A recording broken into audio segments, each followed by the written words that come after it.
Good morning, everybody. Thank you for joining me here today. Appreciate you taking a few minutes in a very busy season.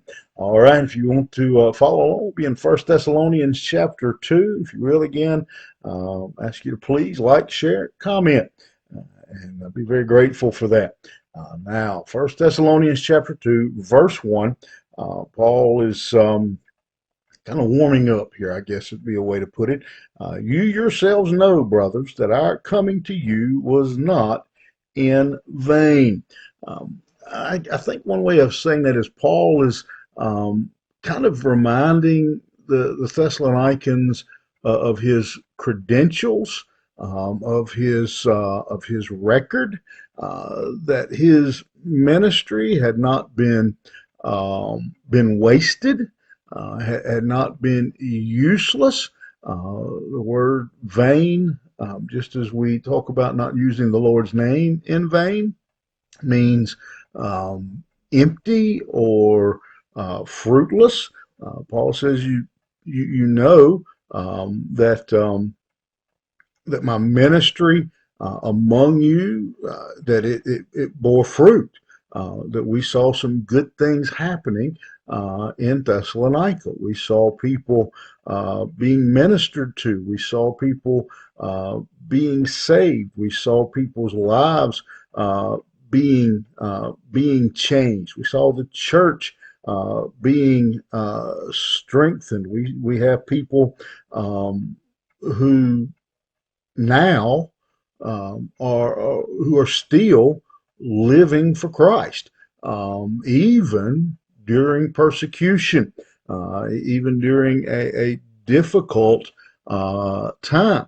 And so he says, that these people who are saying that my life or my ministry is in vain or is fruitless. He says your own experience um, proves otherwise. Your own witness. You don't have to ask somebody else.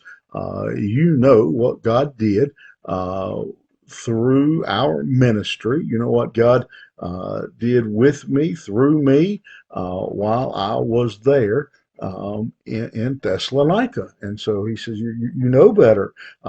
He says, I've been through all kinds of things. I've suffered. I've been, in various cities. In Philippi, I was beaten and imprisoned, and yet I kept preaching the gospel. He's going to mention that in the next verse, and he says, I have lived an authentic life. I've been a genuine believer, and you've seen that yourself. And so he's saying to these people, I know that when I say to you that I understand what you're going through, that living a Christian life in this world is difficult, that living representing Christ is hard. I understand it.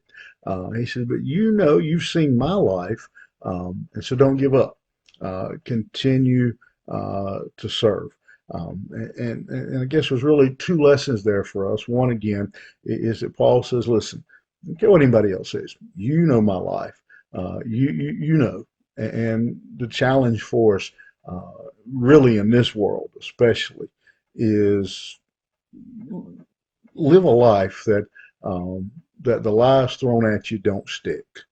Live a life so people, if somebody,